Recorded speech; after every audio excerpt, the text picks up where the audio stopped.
Okay, well, welcome everybody this morning, and welcome to everybody online. Before we start, I'd just like to acknowledge the traditional owners of the beautiful lands where we live and work here in southwest Queensland, the Yagara and the Turrbal peoples. We as always, pay our respects to their elders, past, present, and emerging, and acknowledge the wonderful custodianship of these lands over thousands of years. Now, we're very excited this morning to have Dr. Suzanne, or Professor Suzanne Stewart, visit us this morning. She's from the University of Toronto. I couldn't remember all of her details. I'm going to have to read some of it. So she's a member of the Yellowknives Dene First Nation. Dene. I'm going to get this completely wrong, so excuse me. And she's director of the, right, here we go. Wakabiness Bryce Institute of Indigenous Health at the, I keep wanting to say Dalai Lama. Dalai Lama School of Public Health at the University of Toronto. She's a registered psychologist, and one of the key interests, as well as mental health, which she's going to talk about this morning. I think one of her key interests is in developing Indigenous methodologies, which is, something here at the Poche that we've talked about a lot, and we're really keen as a centre to think about, how do we not just acknowledge Indigenous ways of knowing, being, and learning, but how do we actively integrate those methods into our, day-to-day research projects. So I think, for us as a centre, we're really excited to, Suzanne, pick your brains over the next couple of days about how we can do that more effectively. So I'll get out of the way and stop taking up the precious time we've got with Professor Stewart, and hand over to you, and just once again say thank you very much for making the time to come. Thank you for inviting me. It's really thrilling to be here. So thank you. It's really lovely to be here. So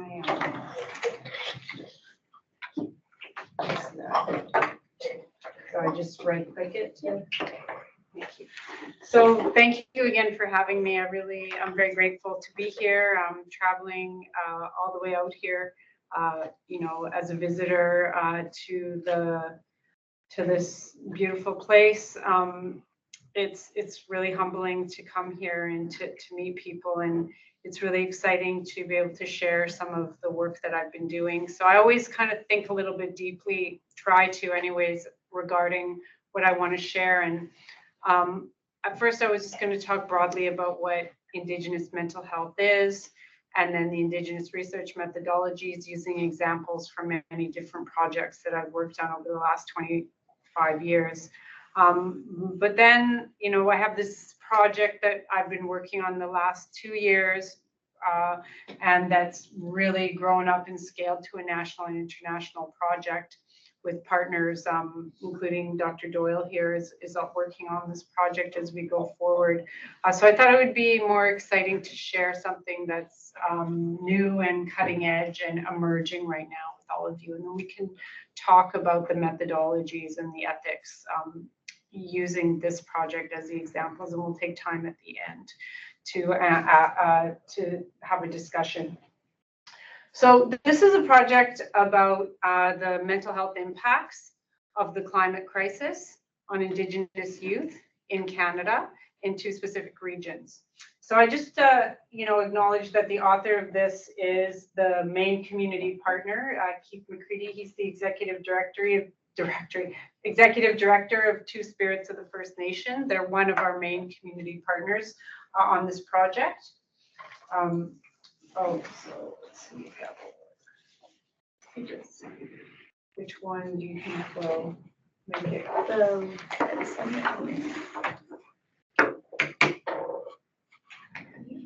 Oh, down there. I didn't even see that. Okay. Sorry, my old eyes. So yeah, just want to position myself. So I'm from the Yellowknives Dene First Nation. That's in the Northwest Territories of Canada. So if you picture North America, the top of Canada is in the circumpolar region. That's where I'm from. And, you know, there's many different people in that region, all across the circumpolar region, and we're all very similar, like from Greenland, the Nordic countries, Canada, Alaska. We all have similarities in our culture, in our languages, our culture, and our practices. And, you know, coming here as a visitor to the Yugera internal peoples, I just want to acknowledge myself in that position and give my thanks and my gratitude to the Indigenous and Torres Strait Islanders who are the caretakers of this place. So let's see if I can do this properly now. There we go. So, you know, this project is a collaboration between, so in Canada, we have these networks of Indigenous health research across the country, regional networks that were developed by a federal government research funding system. They put out about $20 million 5 years ago, or 6 years ago, to develop 9 regional Indigenous health research networks across the country. So kind of one in each province, one in each area. And the idea was to develop regional and then a national network of Indigenous health research to create a national research agenda for Indigenous people, to address Indigenous health needs through research, and to close the gap in Indigenous health. So there was a big competition 6 years ago for the Ontario, it's called the NEAR, Network Environment for Indigenous Health Research. About 6 different groups applied for it, and our application won the grant. So I'm the lead of the Ontario NEAR, which, because I'm a mental health researcher and a psychologist, is focused on mental health. So at our center, which is the Waakabeness Institute for Indigenous Health Research at the U of T, where I'm the director, we hold the Ontario NEAR, the Network for Environments in Indigenous Health Research for the province of Ontario.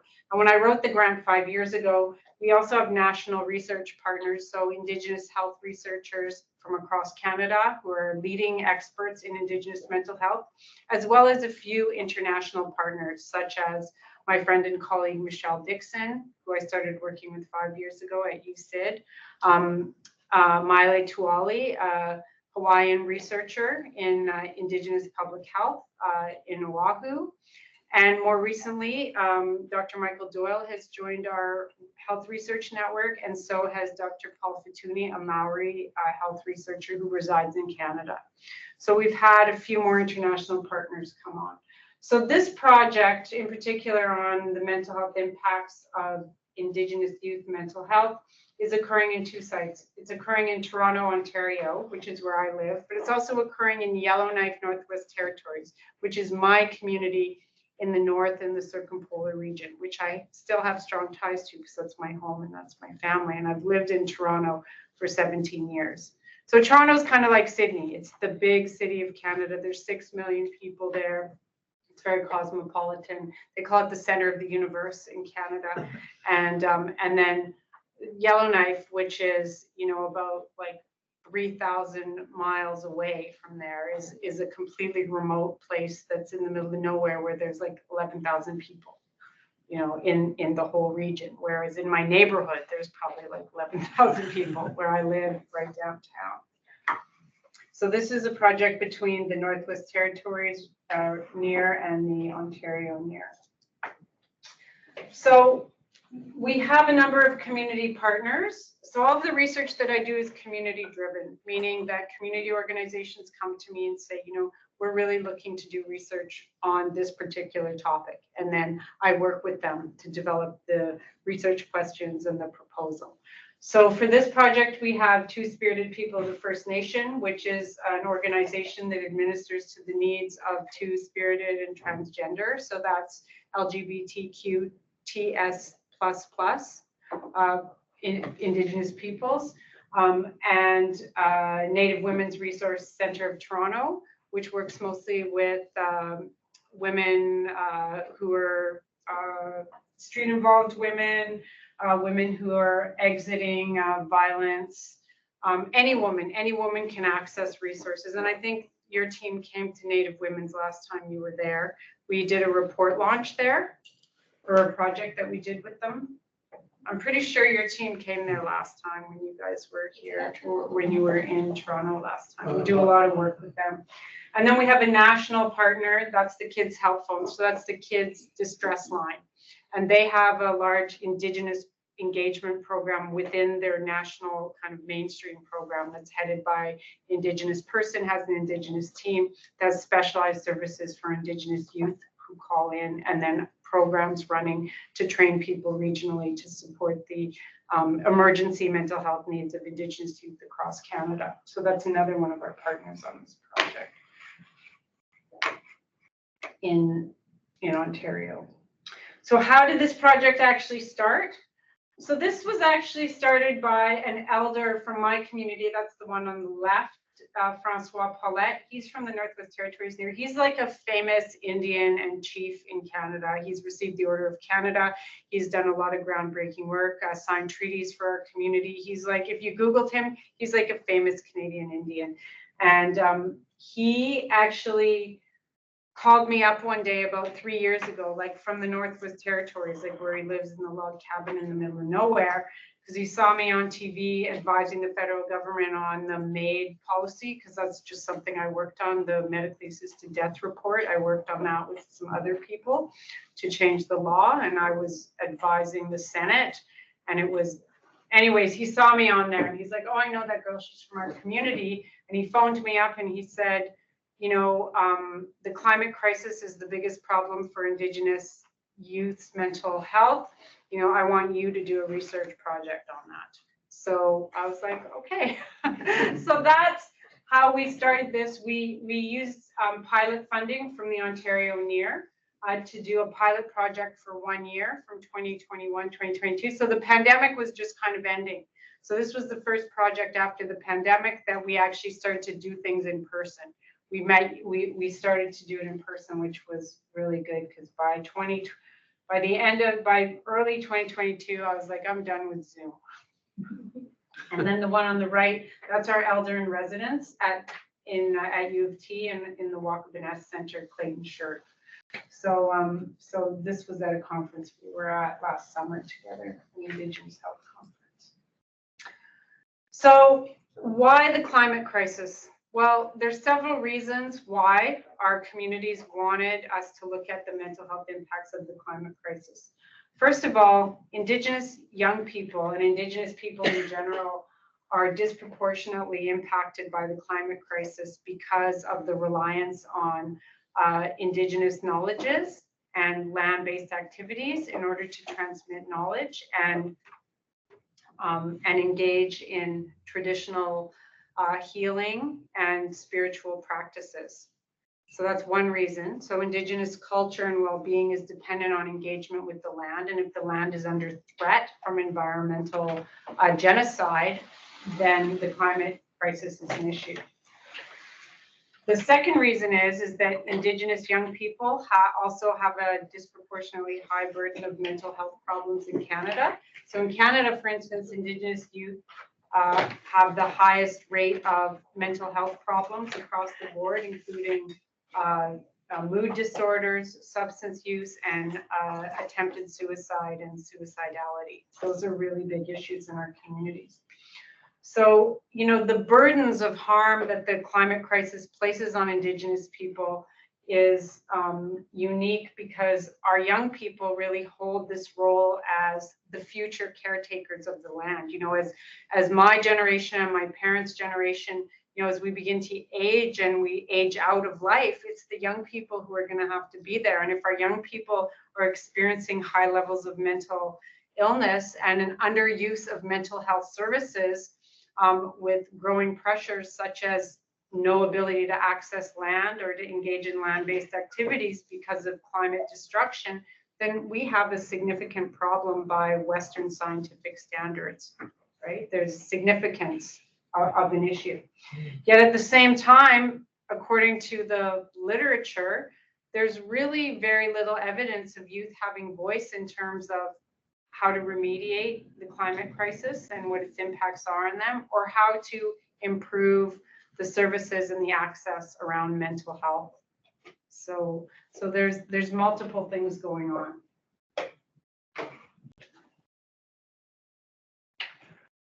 So when we started this project, we sat down with the elders and with our community partners, and we hammered out sort of what the three main things we were going to do in this pilot project to start this investigation.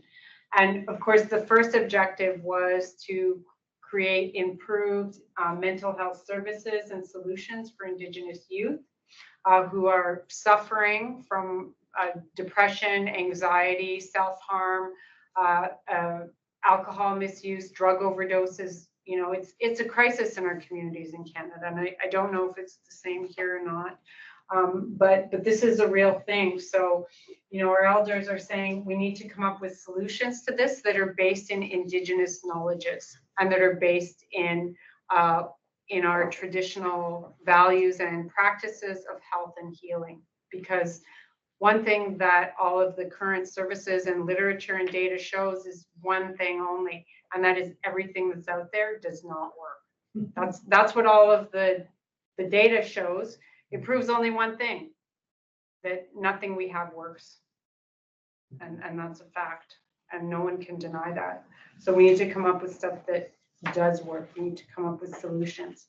And the secondary objective, of course, is to give youth a voice and allow them to provide recommendations on climate crisis and mental health policy, what that needs to look like for them from their perspective. And also, of course, in this process, we're going to mobilize Indigenous research methodologies and ethics that are going to create, govern, and manage this project from the beginning to the end. And provide supports to, you know, anyone that we can along the way. Because this is how research needs to be done. It needs to be driven by the community. Scientists, Western scientists, should not be going into communities and saying, hey, I'm interested in this, or the government wants to do research on this.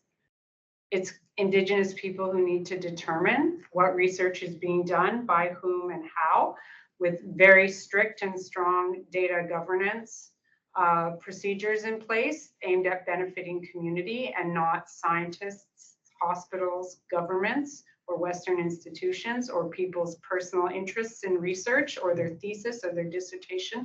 That's not what Indigenous research is for. It's to provide solutions and save lives, because we're in a crisis right now. Is that what you were talking about, Michael, when you said earlier, I just tell people it's supposed to be? It's because I believe that. And, you know, there's no benefit. Why would you do it? Well, it's because I also come from a place that's been over-researched. Like our people have been really over-researched in every way, and often to their death. Not often, all the time.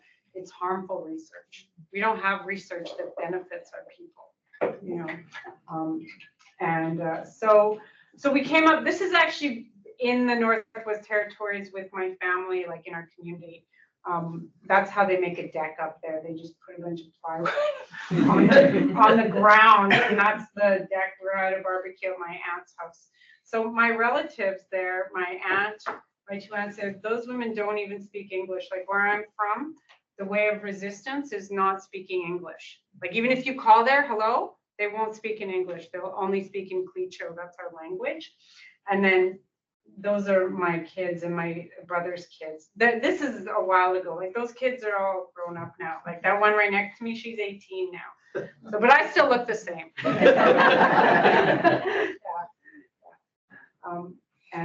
So, you know, so the research question that we came up with the community partners and the elders together is, what are the mental health impacts of climate change for Indigenous youth, and what services are needed to support youth? Very simple, to the point and simple. So how did we decide to answer this question? Well, so we did this little pilot, we did a pilot to develop that research question. So how we did that is this is what the elder told us to do to develop the research question. I should have put some slides in there for that, but I didn't. the elder told us we needed to go out and do talking circles with youth in the Northwest Territories and in Toronto with youth and elders together, asking them, what's important about the climate crisis? How does it affect you? And then to get the sort of themes from those conversations and work with the youth to make that into a play that they could share with other kids. So we did that as a pilot, like a kind of pre-pilot, a pilot to this. And from that play, that the youth in Northwest Territories did a play and the youth in Toronto did a play. And from that play came that research question. That's how that was developed. The research question and all the data collection tools for this. So it was pretty cool how that was developed. So we did this pilot to the pilot by working with youth in the community, and we had an Indigenous theater person work with the youth to develop the play from the themes of their talking circles. And so from there, the actual pilot was a one-year project here that we got $200,000 from the government to do, to create this question and then ask it in a way that would give us multiple answers to make a large answer. So the first thing was to create a survey with our national partner, the Kids Health Phone, to survey 400 people across the country. So that being 100 of the people who work with youth, and then 300 Indigenous youth, to ask them, different small questions to get to an answer for that bigger question. Then also to do 15, to interview 15 mental health workers Indigenous mental health workers from the Kids Health Phone in a Indigenous talking circle, like a focus group, but in an Indigenous style. So about, I don't know, a long time ago now, 15 years ago, I didn't develop, we've been doing this for many years, talking circles, right? But the research, Western research doesn't want to hear you say that. So I took that and wrote it up for them to look as an Indigenous talking circle focus group. So basically it's just an Indigenous talking circle that's co-led by the person, the academic, the researcher, myself, or a student, and an elder together. So together they're asking the questions and the elders really guiding how the discussion goes with ceremony as embedded in the circle. So 15 mental health workers from Kids Health Phone in an Indigenous circle interview, 12 youth from Two-Spirited People of the First Nation in an Indigenous talking circle, and then individual interviews with young women from Native Women's Centre of Toronto, and we're just doing those right now. And then 10 elders. Elder is a colonial word. That wasn't a word that we had before contact. That was a word that was thrust upon us through colonization in order to justify the expertise of some people, because there's a difference between elder and elderly, right? Just because you're elderly doesn't mean you're an elder. So, our elders have said, elder is not really the right word, that we're more like knowledge keepers. So in Canada, the term knowledge keeper is really being used instead of elder, which also is sort of a colonial term because actually everybody's a knowledge keeper. So, these are things that we're still working on, right? This is the decolonization process, right? That's part of the embedded objective of our work, is to decolonize research, which is stuff like that. But then there's also the indigenization piece, which is different than decolonization, right? That's moving away from centering the Western paradigm in our work and centering the work from Indigenous knowledge's perspectives. So then we have 10 knowledge keepers or elders in two group interviews of 5 to give feedback on the survey data and the youth data. So we collect all this data and then we take it to the elders in a circle and we say, hey, this is what we collected. What do you guys think about this? Should we do this? Should we do that? How should this be? So we get feedback. So once we've got the survey out there right now, the survey is live. And then we still have to do the youth at Native Women's. I think they're doing that. Actually, I think they did that last Friday, maybe. So in April, we'll schedule the meeting with the circles with the elders. So I was just going to put some of the survey questions up here so you could see. So we worked very hard with our youth and our elders to develop these survey questions. It took like a year to get these done. Because, you know, the elders said, well, we don't want a survey that's too long. Like the survey should take 10 minutes, you know, no, it shouldn't be like a long survey, right? Because people, you know, lose interest. So, you know, the questions we developed it, we kind of divided up the question, you know, we took that bigger question about, you know, what are the mental health impacts of the climate crisis for youth and what are some solutions? And we divided it into sort of a holistic conception, like how the mental, the physical, the spiritual, and the emotional. So, you know, we ask questions about their thoughts, like that's the mental part, like what are your ideas on Mother Earth or being on the land? So what is your take on the following? The land is important to my overall health, you know, agree, disagree, or somewhere in the middle, the 5-point Likert. When on the land, I notice positive changes in my spiritual, physical, mental, and emotional wealth. When I go on the land, I feel connected. So, you know, just a bunch of questions to try to get the person to start to think about, you know, what's their connection to the land? How important is it to them? Their mind, you know, where their mind is at, their head is at on the climate crisis. How the climate crisis affects their physical health, their social emotional health, their mental health, their spiritual well-being. I'm not going to read them all for you, but you know, and then some questions on, you know, their level of awareness of climate change. You know, are they aware of environmental policies? How would you describe your understanding about the following? Greenhouse gases, aerosols, currents, melting. These are all aspects of climate crisis, right, that are being measured. You know, how important do you think the following issues are on a global scale? So these are all the other climate crisis issues. Who do you think is responsible for these things on a scale of 1 to 5? So they have to be rank order these from 1 to 5. And then at the end, the demographic questions, like, you know, how old are you? What's your community? All that kind of stuff. So the talking circle focus group questions, you know, are from an Indigenous narrative perspective. How did the climate crisis develop according to your understanding? How does it affect your mental wellness? What do you think is most important about it?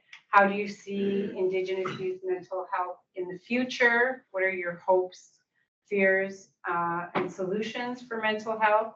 And how do you see the climate crisis in the future? You know, what are some of your future hopes, fears, and solutions for climate crisis, government policy, locally and nationally? So it actually takes about 2 hours to sit in a circle with a bunch of people and answer these questions, with an elder guiding the discussion.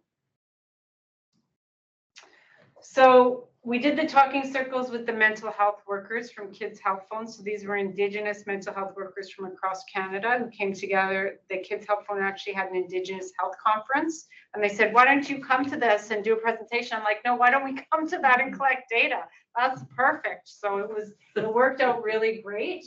There was about, this is wrong. There was actually 34 mental health workers in that group. From those questions that I just read, they developed 4 sort of overarching meta themes around mental health, developments of the climate crisis, solutions for mental health, and government policy. So there was really a lot of things around, you know, consumerism and greed as being the driver of the climate crisis. Government exploitation and industry and exploitation of Indigenous people and natural resources and how those are being developed, and a lot of talk about like what the barriers were in the systemic barriers for mental health and the climate crisis, and how the government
Oh, okay. Big issue with this.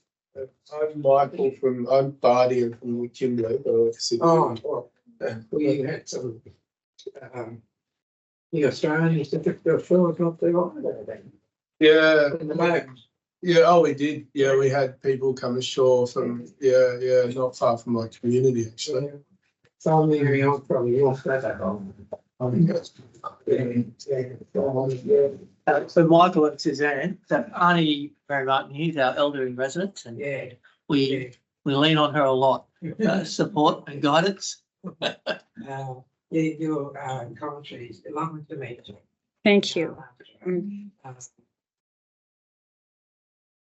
did you say about the use of the word elder, because it was a white language thing? Yeah.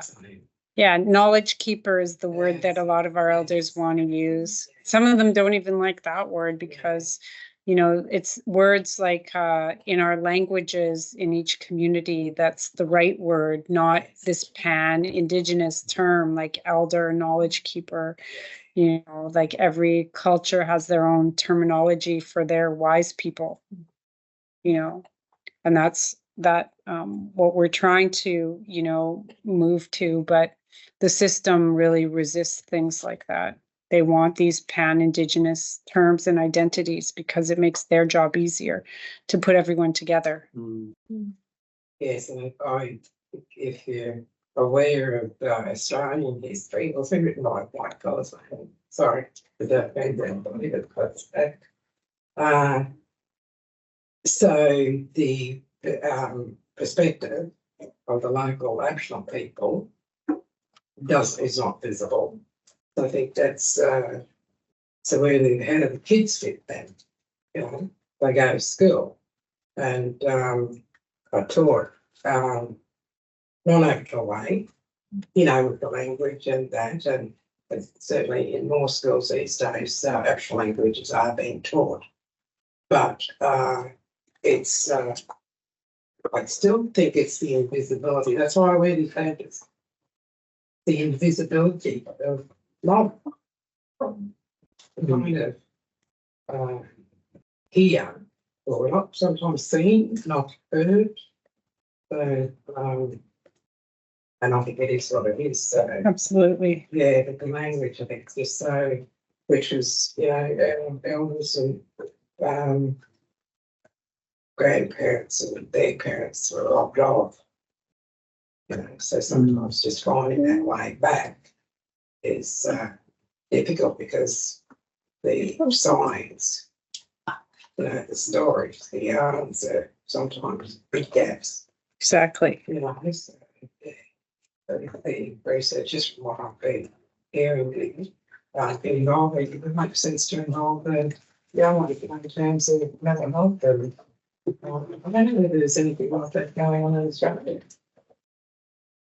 Reaction, response. There you go. Yeah,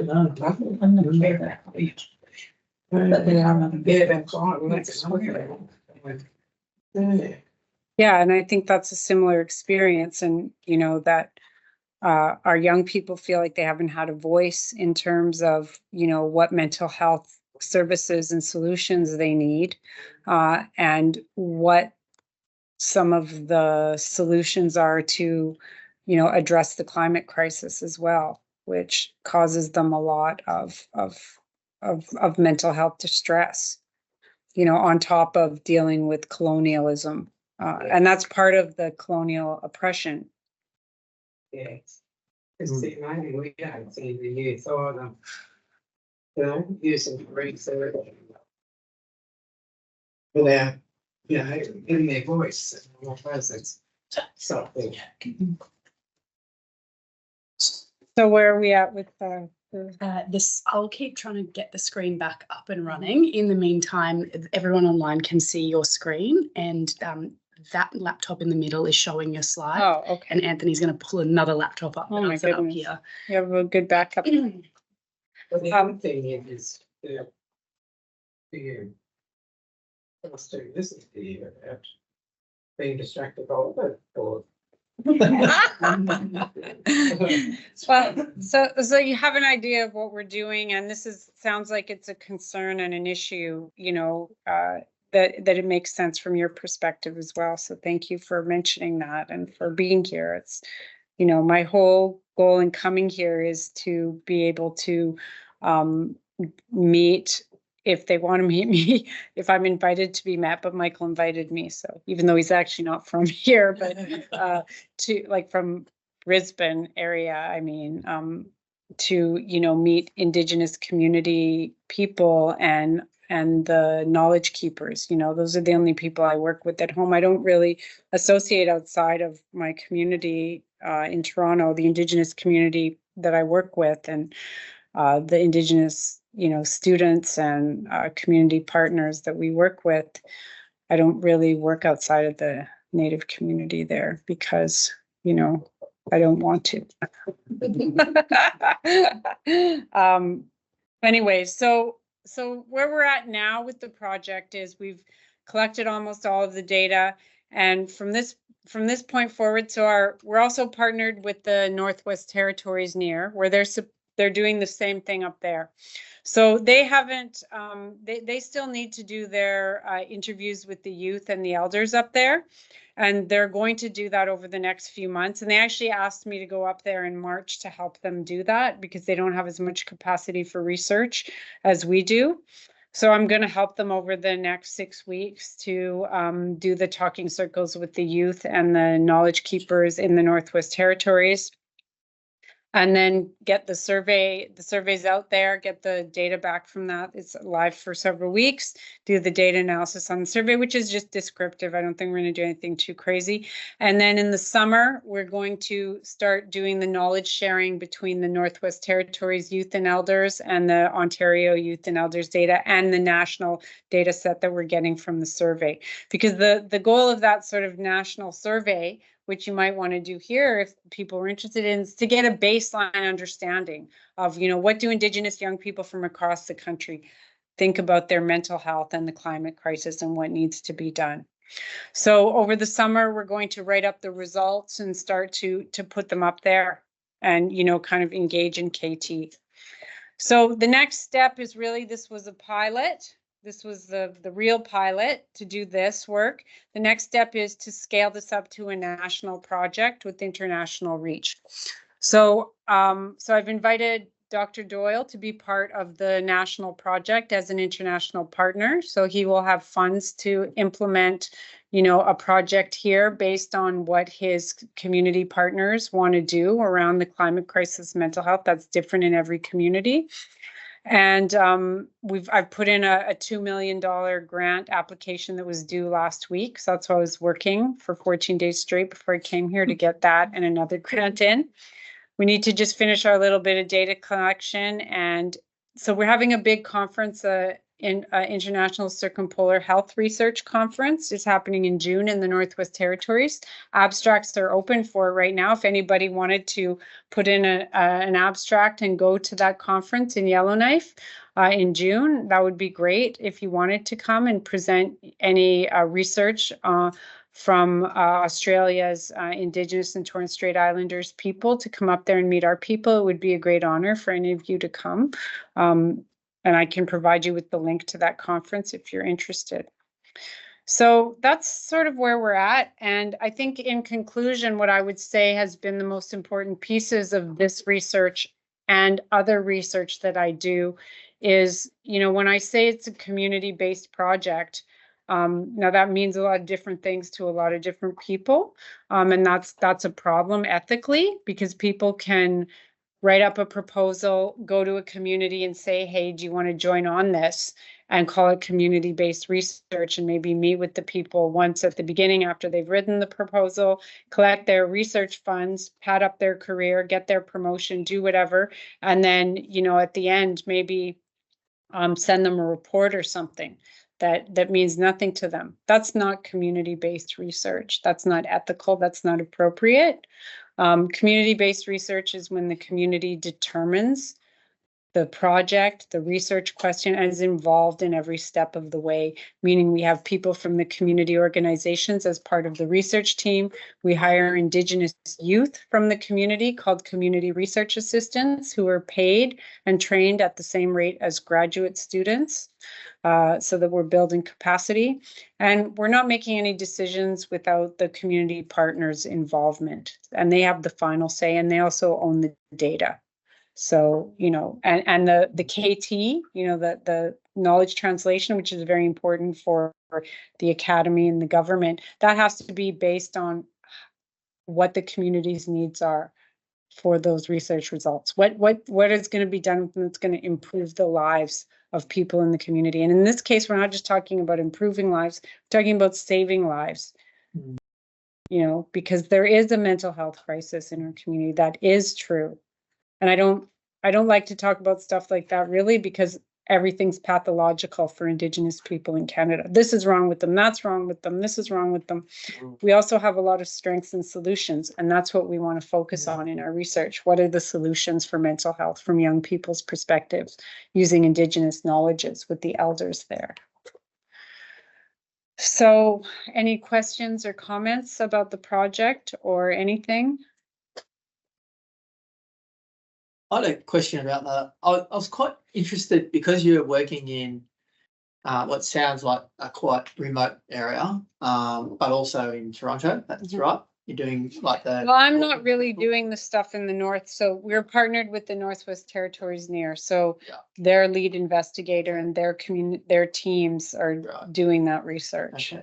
So I was going to ask whether you think the sort of application of the Indigenous processes and methods you described, is it different in cities compared to more kind of remote communities?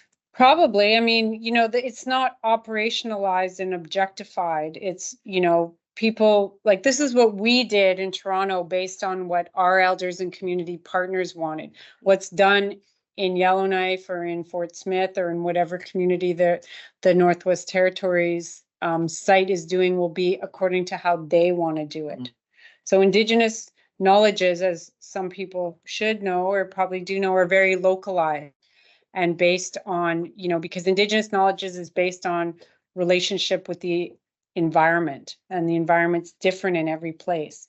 So while we might all have the same idea of, let's say, interdependence, what interdependence looks like here versus what interdependence looks like, you know, in like a different region of the country is going to be different because that physical environment is different. So how they're going to do things is going to be different, but it's going to be using the same value. Yeah. I think we would be a bit similar. Like if you come to Bardi country, we're 90% of the population of Bardi people, but in the major cities, it's a bit more multicultural. And I know, Perth is still very much Noongar. It's Noongar country, and very much Noongar people are the dominant people. But at Sydney, it's really, really multicultural. The mix of Aboriginal and Torres Strait Islander people. So it's quite interesting the difference in the cities. But there is this the values and belief systems, the commonalities between all of our groups. I think I know people agree with that, but yeah, there's so some of it would be it'd be interesting in different parts of the country, but there'll be underlying similarities. But the thing that also I was thinking about during that hadn't occurred to me before is the pressure on the inland river systems. And we've had some real problems in the last few years that have caused major fish kills and things and all kind of like all of that stuff as well. So we've got issues, pressure on the coastal areas, but there's some real issues inland as well that are causing serious mental health. There's a lot of work to be done. I do think too, Suzanne, just putting the dots together, because I've been pretty busy as well, as you know, but our Pacific Island family, Indigenous peoples in the Pacific, the whole Pacific is under, South Pacific's under threat. with people's lifestyles changing. I look like similar issues to what's happening in Torres Strait with rising sea levels. That would be incredibly distressing, because at least if you're on Torres Strait, you kind of know the absolute worst comes to worst, you can come to the Australian mainland. People in the Pacific don't have that option. If the sea levels keep coming up, what do they do? Yeah.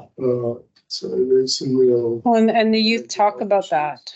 Most of the youth say things like, hopelessness is a major issue. Many young people are saying they don't want to have children because they feel like there will be no subsistence-based life for them in the future with children. You know, there's a lot of placing the responsibility on past generations of colonizers who have destroyed the environment through, you know, natural resource development. Based on greed and that sort of thing. It was like on that slide. Young people see certain people because of the media as extremely responsible. So in Ontario, the young people that we interviewed really felt like Elon Musk was like like an evil demon to the natural environment and to the climate crisis.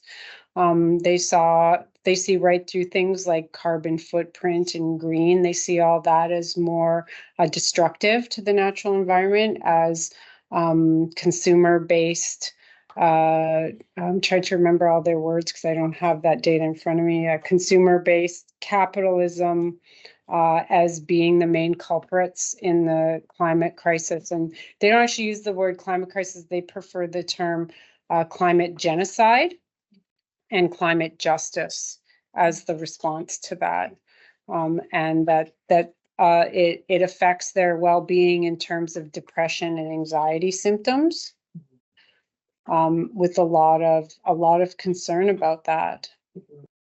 I wondered too about the difference in the media, because Musk is a big media presence, but our media is, you know, very Murdoch paper dominated, and there's a sense of powerlessness about the media's done in this country. I don't know, but maybe I'll have a bit more of a look while I'm over there later this year.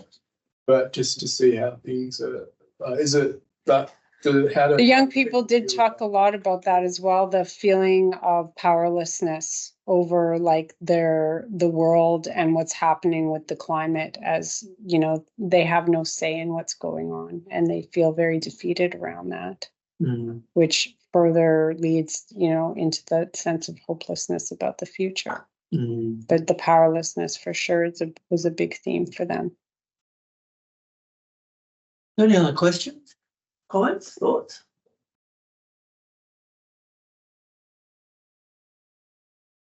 The other issue I'd be interested to hear your thoughts on, Suzanne, is like I didn't really put this together either, you know, until you were talking about it. But it almost like that sort of, personally, I often struggle with that blend of Western methods and Indigenous methods. And I was quite interested to hear you talk about, it's almost like the process of how to do research. You know, that's the critical bit to get right from an Indigenous perspective. And then you're sort of blending in traditional research methods, you know, like you're using the surveys. Yeah. Well, I mean, you know, there's nothing wrong with Western research methods and approaches. It's how they're used that's a problem. Yeah. I mean, it's about the ethics, the data governance, the consent, who owns the data, who controls it, who possesses it. Those are the issues that have to be addressed. It's fine to do anything. I mean, Indigenous people in communities want Western types of research done. It's just that they want to be in control of what's happening to them and how it's being done and how it's being used. Yeah. That's what the issue is. Yeah. I mean, it'd be like saying, oh, well, I'm not going to go to the hospital and get an x-ray or get a heart surgery or get stuff I need to save my life because it's Western. Well, of course we want that. We just want it to be done in an ethical, non-racist, like appropriate way. We don't want to have a surgery and have a sponge left in us because we're not white. That's what happens in Canada. Yeah. Indigenous people die from routine basic surgeries all the time because white surgeons are sloppy and cause the death of Indigenous people. And I'm not just saying that as my opinion, that it's happened to every person in my family. There's actually data in medical anthropology that shows that Indigenous people are more likely to die of complications or errors from simple medical procedures that non-Indigenous people have no problem with, and that they experience racism in the healthcare system. That's the biggest barriers to Indigenous health in Canada are racism and access, not biological or personal well-being. Those are the barriers to Indigenous health in Canada. That's literally All right, Kelly, would you, sorry, Mike. Oh no, I just said it happens here too. Yeah, it's just because the system is extremely racist.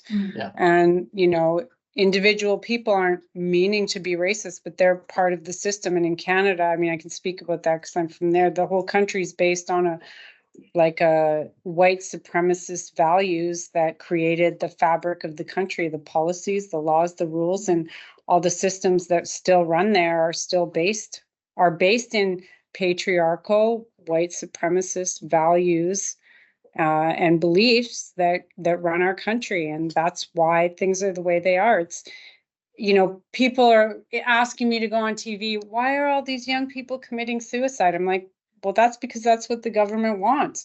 They created laws, they created systems that they wanted all the Indigenous people to die either through assimilation or death. So we'll put them all on reserves. That's where we live, Indian reserves. Those are like segregated tracts of land that were deemed uninhabitable for white people.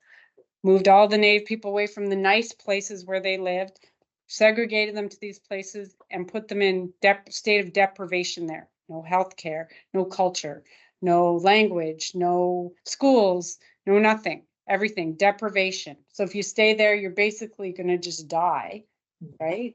Or you can leave and assimilate and breed out and become a white person through how you live, and then through breeding with white people into future generations till your bloodline is like, you know, gone and you're just, you know, all your descendants are white. So of course the people left on reserves are all trying to kill themselves if they have half a brain about them, because it's a horrible place to be. You know, so it's kind of obvious why our young people have mental health problems because of this situation. And it's that feeling disempowered and having no control over anything in their lives and having services that are completely inappropriate. And one thing, so when I say everything's by elders and our community partners, embedded in that understanding is that everything we do has spirituality embedded in it. Like our research team does ceremony every week and every day and every month. And I don't mean like that we just sat around and prayed. I mean, we go out onto the land and do ceremony. Everything we do is land-based. We have sacred land as part of we have a center like this, like in the downtown. But in the downtown, we also have a lodge on the downtown campus. And then we have a lodge out on our sacred land only 45 minutes from the downtown, which is where we hold all of our ceremonies in the lodge downtown, in our office space, and out on the land. So the research involves doing ceremony with the community partners, with the youth, with the research team. Like in the fall, our research team all went out fasting. That's a Vision Quest ceremony. That's one of our ceremonies that we do in North America, where you go out on the land and it's a Vision Quest ceremony where you don't eat or drink for 5 days and you stay out by yourself in the bush to get your vision of clarity about what you're supposed to do, you know, for yourself and for the work. Like everyone has to be part of that. And, you know, we do have a few non-Indigenous people working on our team, but, you know, if you're going to come and work with us, you have to be part of our ceremonies and you have to do these things, you know, and if you don't want to doing things from an Indigenous way isn't about being performative and bringing out the beads and feathers and banging on the drum. That's what the university wants. You know, they want to see the performance. They want to see the art up. They want to see, you know, like all these nice little Indians coming reading books and, you know, doing the stuff that they want them to do. But that's not our way of doing work. Our way is being in ceremony, and that's the center of how we do our work. And if the university isn't going to accept that, and that's not part of what we have to do, they don't, we're having problems with that sort of thing right now. So for instance, when we opened up our research center like this, we smudge with medicine. That's how we open all of our meetings, with the sage, sweetgrass, tobacco, cedar, our 4 sacred medicines. They're like, oh no, you can't burn that in here. It's against the rules. I'm like, well, we're burning it in here. And, when you asked an Indigenous person to come here and set up an Indigenous Health Research Institute, but you're telling us we can't engage in our spiritual practices, it's part of our work, then, we have a problem, because we're doing this and you're not going to stop us. That's my attitude. And you told me the story of that afternoon after you'd moved in, you did exactly the ceremony on the same day after. And I say, don't do it. And it's like, when this is us, we're going to do it. And you just did it. I mean, what, you invite Indigenous people here, but you don't want them to practice who they are and what they're supposed to be doing? Then, you shouldn't have invited me here. You shouldn't have given me a job. You shouldn't have asked me to come here, because I come with our community and our elders, and that's what our elders are saying we have to do. So how do you handle your role to would not do ceremony? Or saying in terms of, I don't know, so clear enough. Some don't like to lock the boat. It's about my job. I can be a good white fella. Just my skin's different. Okay? I'm sure you've got some like same like that one too. That's the assumption. But those ones who don't want to cross the boat, but who see like a flag. We don't really have too many people, most of our young people and community members, well, the city is a little bit different, are, like a lot of people left the reserves, because it was against the law to practice our culture there, right, until very recently, and came into the cities where practices continued to happen. So I'd say there's more spirituality and culture in urban areas than there are in remote communities, because they're very Christianized and missionized. Like where I'm from back home, like all my relatives, they're all like Catholics, and I can't be around that. It just makes me sick. Like it's disgusting, really, the missionization and how successful it's been. And I know people have had to do what they had to do to survive, but it's really sad to see that. And in our community, in the city, and in the program, because we run an Indigenous Masters of Public Health program, and the program is all land-based. And so every course in the program is a week out on the land, on our sacred land, with elders and the professor for each course, doing ceremony and land-based activity for 6 days and 6 nights. They sleep out there. And, so you have to go out on the land and engage in ceremony you can't work in Indigenous health if you don't understand and participate in ceremony, because our teachings are that to be healthy, you have to know who you are as an Indigenous person, as a spiritual person. That's who we are. We're spiritual beings having human experiences in our worldview. So that's the paradigm shift. That's the indigenization of health, and health, the teaching of Indigenous health and the research for us. It was more your colleagues, your age of the youngsters. But I was just, just saying, like Michael, for instance, more of your colleagues who don't want to focus short use all that the same way and heading in the same direction. Like other Indigenous colleagues? Academics. Well, it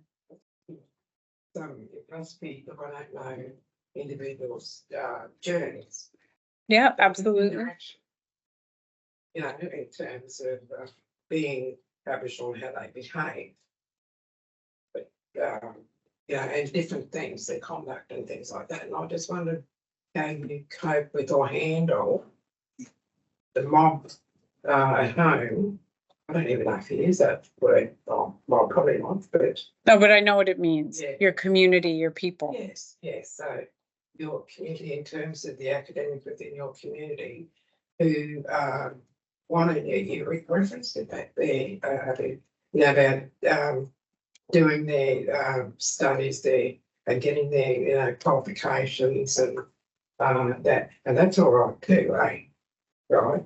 But I just wondered how you manage people your own age who are in the same position as you, who don't want to rock the boat and do the ceremony, you know, or go on land for a week. Or no man for a week, we're going to go on my head, simplifying it. But you know, for Henry Masters, you know, work help, wasn't it? Yeah. Well, I mean, nobody. well, we don't really have that happen really too much. I mean, of course, you have to respect where everyone is in their own healing journey, you know, and that's up to the elders to like work with people around that, their own healing journey, their own identity, you know, because for a lot of people, it is very painful to engage in spirituality when you've been told your whole life that you're wrong and you need to hate yourself because you're brown. You know, or they call us red, which is ridiculous, but, you know, the red man. But, you know, so, you know, we have all this like hatred against ourselves that was created through colonization, through residential school and the child welfare system. So, you know, people have to, you know, we have to work with people around that perspective, but, you know, we don't really have a lot of Indigenous professors at the University of Toronto. So for instance, because I worked in the provost's office helping them deal with their Indigenous file at U of T, which is woefully behind every other university in Canada, there's 5,000 professors at U of T. It's a big school, 100,000 students. It's very large. It's the #1 university in Canada. There's 5,000 professors and there's 22 Indigenous faculty across the university. That's less than 0.5%. So every person, like, we haven't even all met each other because everyone's overburdened, right? There's 2 Indigenous health professors in public health, me and my colleague Angela, who's the associate director of the Institute. You know, so every Indigenous researcher at the university or anywhere in Canada does like the job of like how a regular person would work, like has like a workload like 5 to 7 times what a non-Indigenous person has, because they're carrying everything. There's just like, how much can one person do? Like, I tried to put my foot down, for instance. So 2 years ago, I tallied up all that I did. I was involved in 22 research projects, 14 of which I was the PI. Like, that's too much. You know, you can't, I'm trying to narrow it down. I've been trying for years. I'm down to the climate crisis project, and that's just because the community comes to me, and everything else that other people ask me to get involved in that's not my project, I'm trying to say no to, and I'm trying to teach you to do that. If it's not your project, then don't. You know, but you know what they tell, not you, but the system tells you to do that because, oh, you got to fit in, you got to work with your colleagues. No, you don't. You work with your community and that's it. And you do what your community wants, what your traditional people, your elders want you to do. You do that, and you don't do what the university tells you to do. No offense to the university, but we're done taking orders. And we're taking all the orders from the elders who phone us up and say, do this. Just jump in, and I think I get what you're talking about. Can I say, Aunt? Yeah, sure. I think I get what you mean. I get the sense for us, in terms of our role within the universities, it's we haven't had elders in residence for a long time. Like, your role is important, and we have to have that kind of role in all of our institutions. And so we're still taking that space back so that it becomes ours, so that we have, we've got deputy vice chancellors that are Indigenous. We've got, and that's been pretty new. That's been in the last 5 years. We've had senior Aboriginal and Torres Strait Islander people at that level. So it's still pushing back, and will always be pushing back, I think, in the system. But there's a long way to go, but I get what you mean. There are issues because you can go a long way by saying yes, boss, yes, boss. Yes. And I don't always say that. And I was telling Suzanne, I've just had it out as a very senior person on wanted me to be involved in a project that they'd started 4 or 5 years ago. And I was like, no, this is just not going to happen. Like, because you're just constantly going to have to be trying to track back to where it was. And if we're a priority population in that work, why weren't we there in the very beginning? And we just, like, we have to say no. And I just say, no, I'm not going to come in and try and pick up all pieces for you. Well, it's always a disaster. I've been involved in many projects like that, and it can't be that way. And you just reminded me of another point to that, but I can't remember what it is because I'm jet lagged, so my apologies. Oh, I know. I was going to say, you know, one of the other major issues around Indigenous health research is having our traditional people embedded there, like on salary, paid to be elders and residents in every program is very important, as well as, you know, working together with people. We have to work with our non-Indigenous clients, our colleagues, you know, that's important to do that, but we have to ensure that non-Indigenous people are not placed in leadership positions within Indigenous projects or contexts, because that's the continued piece of colonization. And that's where we need to decolonize. It's great to work together, but Indigenous people need to lead Indigenous projects and the other people need to step aside. You're absolutely right. I agree wholeheartedly. And also about the systems. If you're not affected by something, then you're not aware of it. No. The point that I had again. Remember, we can't forget it. Hey, because now we're going to stand up even stronger and taller. Hey. But yeah, systems. Yeah, because you don't see a system. Even if you see the effects of it. But some of your research you have already, you know, been or noticed that, you know, in the works that you do, you know. But yeah, no, it's been really good listening to you. You know, and Michael, so you know, jet lag a lot, what you might be having lunch or what.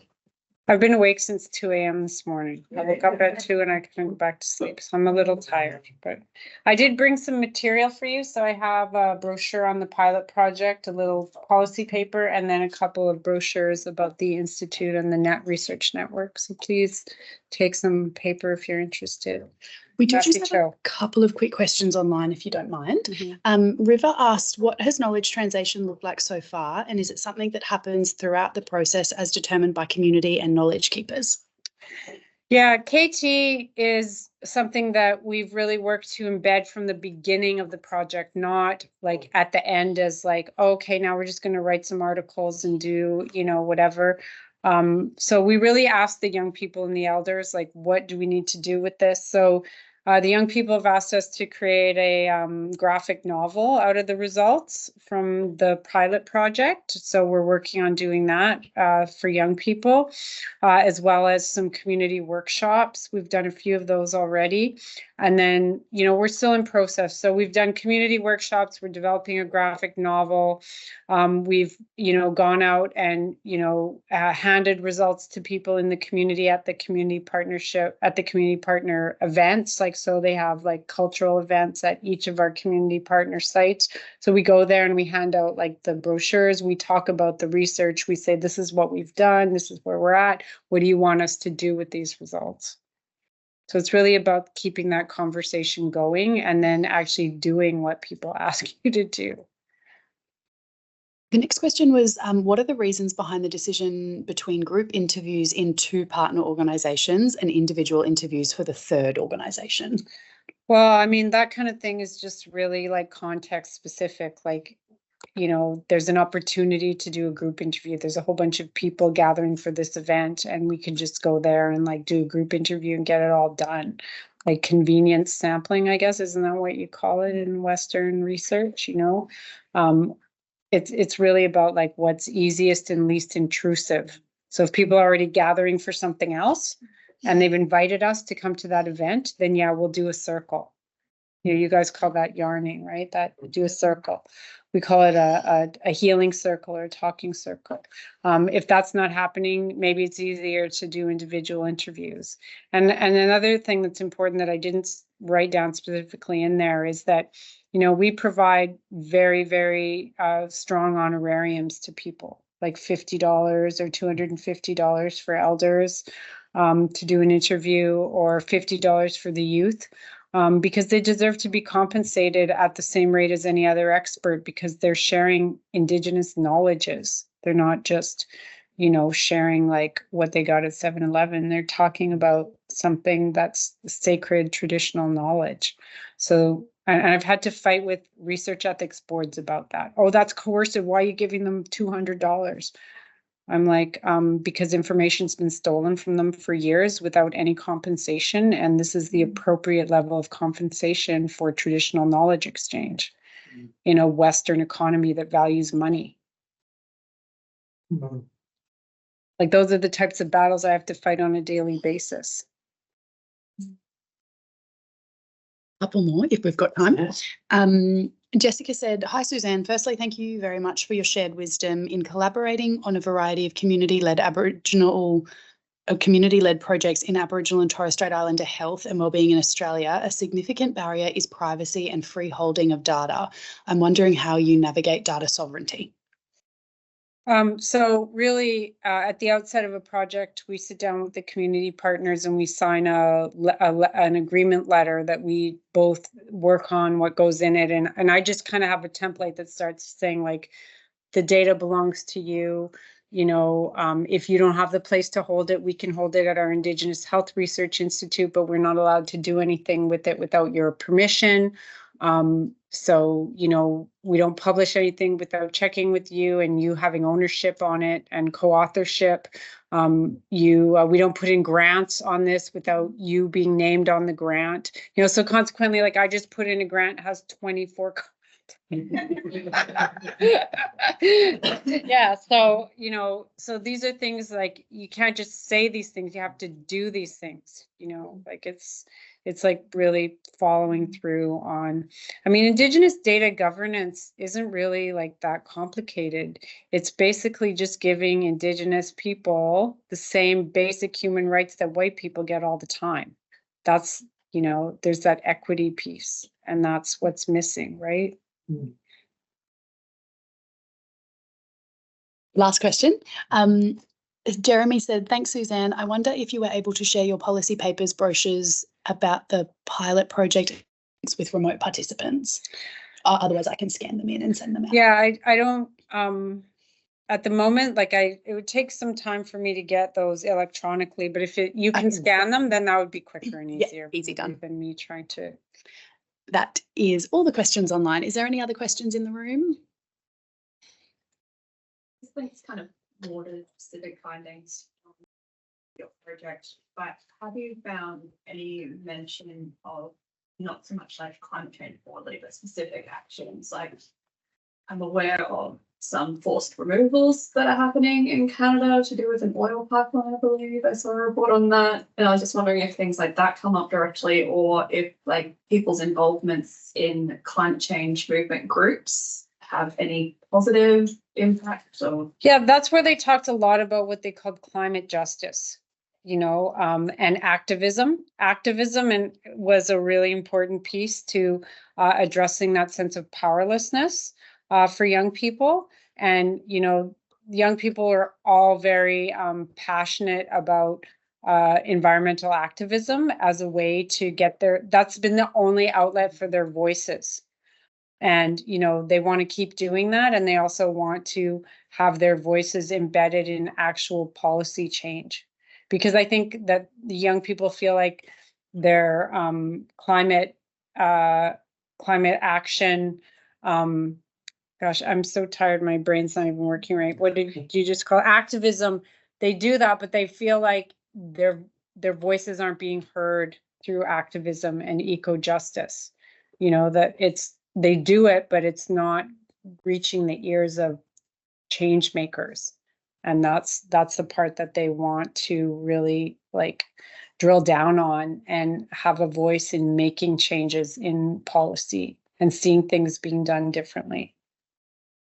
I mean, we don't exactly have all the answers, like the system doesn't, but I think everyone can be in agreement that there can no longer be a reliance on fossil fuels for the world to operate. But I don't think anyone actually understands the implications of moving to nuclear power, for instance, or electrical power. Like that creates another host of problems that hasn't even been clearly defined yet. So I think proceeding cautiously, you know.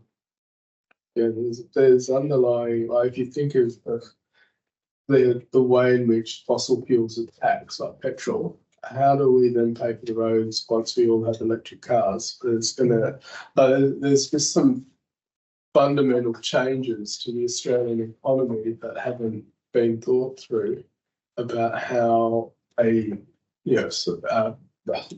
natural power, I can't think of the words myself, if we move away from fossil fuels. So, incidentally, those people who came and talked to us this morning, the campaigners, they were the Greens. Yeah. Yeah. That's kind of ironic, wasn't it? Well, in Canada, the Green Party is actually quite lacking in its attention to like diversity and equity issues. They're very white centered. That's one of the issues with the Green Party in Canada. I don't know if that's the same here or not.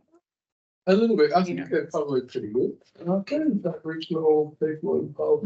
Not in Canada. They aren't. They're not. The Indigenous people do not support the Green Party because they're just so like white. Yeah. You know, Yeah, in their policies and stuff. You know. We have a really good TV series called Total Control. Well, Yeah, I've been watching Redford now all my life, just FYI.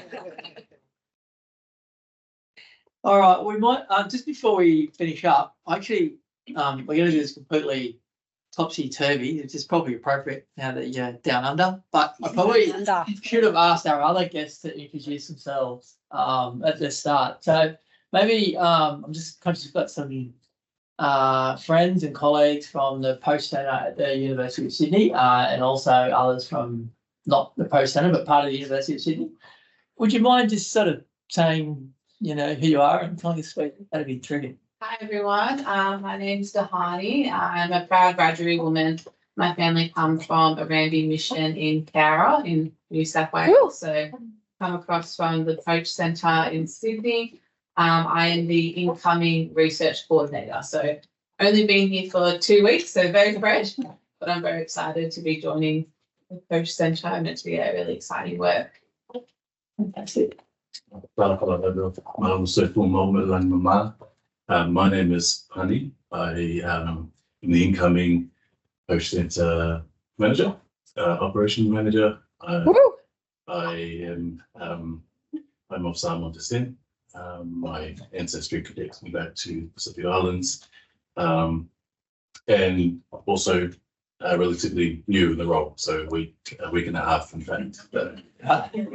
Very grateful to be here. Thank you for your presentation. I was sitting here and nodding profusely to a lot of your comments, and thank you all for hosting us here.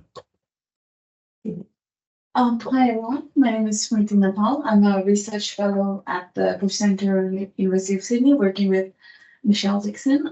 I work with healthcare workers at Aboriginal Medical Services on supporting their social and emotional well-being, especially in the context of the COVID-19 pandemic and how much burden they had to go through and how that's impacted them. And I'm also just starting some work around eating disorder services and Aboriginal and Torres Strait Islander populations. And yeah, thank you for hosting us, and to look forward to hosting Suzanne in Poche, Sydney. Hi, everyone. I'm Karina Clarkson. I'm an associate lecturer with the Indigenous Public Health team at the University of Sydney. We primarily teach the graduate diploma in Indigenous health promotion, but we also teach more broadly across the School of Public Health and also the Faculty of Medicine and Health. I'm also a HDR student, so I'm doing my master's, and lots of huge local Suzanne, and we have an existing relationship with Suzanne, and we visited in Toronto, so it's nice to be here. And I guess just honouring that I actually live in Brisbane, so thank you. It's nice to meet quite newly. I moved here in November, so yeah, it's lovely to be here and to see you also. Thanks. I just should say I'm a Camilla Dungay woman from New South Wales, but I've lived all over, so thanks. feel free to come and visit us whenever you. You're very welcome. Yeah. No coaching, thank you. Yes, he's getting like swatted away. Who invited you? My name is Joel. I'm pretty much ditto same as Karina, so we're both in the same team. Ditto everything she said, except I'm a college man and I live in Sydney. Yeah. Terrific. Well, thank you for making going to the effort to come and spend this morning with us. It's been terrific. Sorry, did you just get one? Yes. Oh, don't worry about it. You know. Go on then. I'm Michael Doyle. I'm an associate professor at Sydney Uni. I'm a Bardi man. My people from Kimberley in Western Australia. I moved to Sydney for 1 year, and then I met my partner, and I've been there ever since. So I guess I live in Sydney. I'm from Sydney now in a way. I live in Redfern, and my area is more the sort of prison health, the mental health, alcohol and drug sort of research. Doing a little bit of work with Suzanne, who's a mentor of mine, who had a very modest introduction. Suzanne mentors a lot of us on empowering us to just tell the bloody university what this is how it's going to be. I feel like even incidentally you do that, just your presentation kind of gave us that, like was quite empowering in terms of thinking about how we do what we do and how we can do it better. Good, wonderful. And I do know this fella here is going to be a supervisor on my PhD. Woo.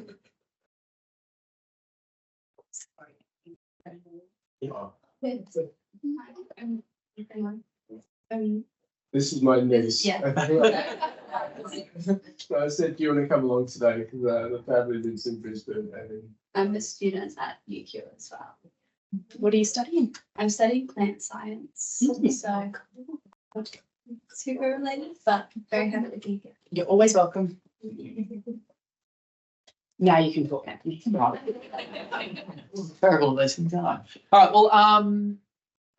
Well, I think we'll wrap it up there then. So thank you, Suzanne, very much for, as everyone has said, and I think it's that not only the research you're talking about and the work that you're doing, but your kind of approach to being very proactive, with the colonial institutions and giving all of us, I think, the sort of courage to say, believe in our convictions and, to find ways of really trying to implement the things that we believe in. I think that came across really strongly. And I don't know, for me personally, it's just been an absolute thrill to have you come and visit. So thank you very much. And hopefully we'll get a chance to chat to you more over the next couple of days.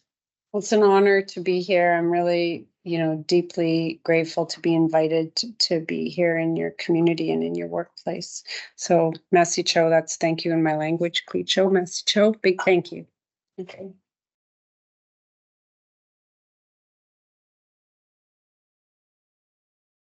And thank you to everyone online for persevering through our power outage and multiple technical issues. We appreciate you, and we're going to finish up there.